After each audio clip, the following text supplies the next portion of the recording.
Archana, Assistant Professor from SNS College of Physiotherapy.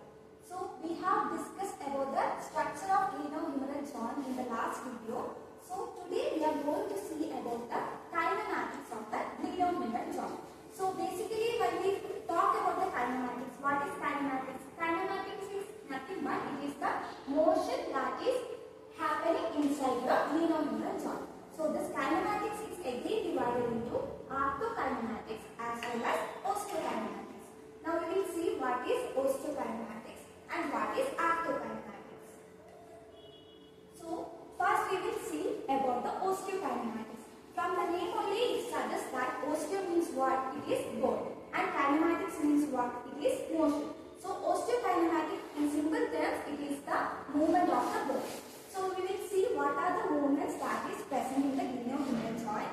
So the movements present in the glenohumeral joint, you can see there is flexion and extension, then there is internal and external rotation, then you have the abduction and adduction.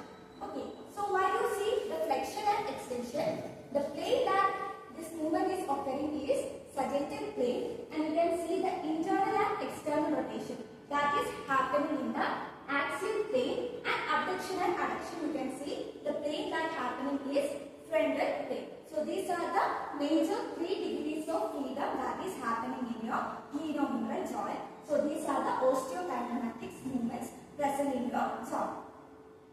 So if you see the planes, there is sagittal plane, horizontal plane and frontal plane. So in the sagittal plane, the flexion and extension will occur, and in the horizontal plane, it occurs the internal and external rotation, and in the frontal plane, it occurs the abduction and adduction. So these are the planes in which the movements is occurring inside your glenohumeral joint. Now, if you see, to occur a complete range of abduction, there must be a 30 to 40 degrees of lateral rotation. Only then what happens, there will be clearance from the greater tubercle under the thoracoacromial arch. If you are abducting the arm, there should be at least a 30 degree to 40 degree of lateral rotation. Then only what happens, the greater tubercle, the head of humerus will be cleared from the greater tubercle and full range of motion of abduction can be occurred. Otherwise what happens when there is like this, when there is no lateral rotation, the greater tubercle, the head of humerus will get impact over the greater tubercle and you could not achieve the full range of abduction. So what is the full range of abduction for glenohumeral joint? That is 180 degree. Okay. Now we are going to see about the arthrokinematics of glenohumeral joint. So the basic arthrokinematics, what is arthrokinematics? Artho means joint and kinematics means motion. So arthrokinematics is the motion of the joint. So the basic principle of the arthrokinematic is concave and convex flow.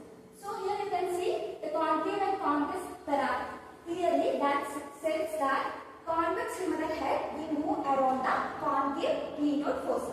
Okay, so what happens when the convex humeral head moves around a stable glenoid fossa?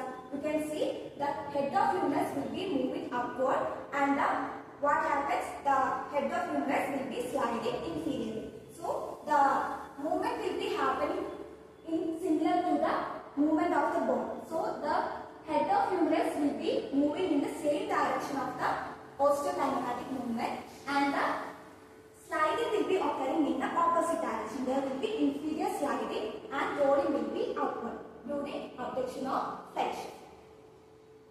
So you can see what is the arthrokinematics happening in flexion and extension. So what is the axis that is happening? The flexion and extension occurs in an axis that is called as medial and lateral axis, and it is occurring in sagittal plane.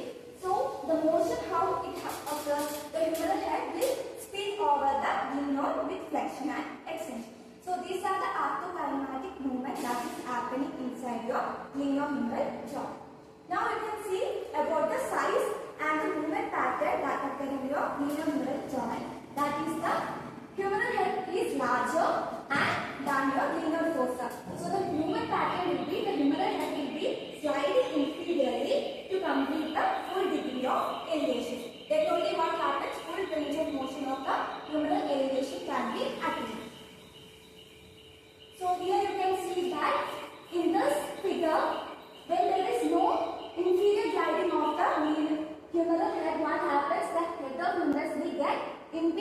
for the greater tubercle and the coracoabdominal arch.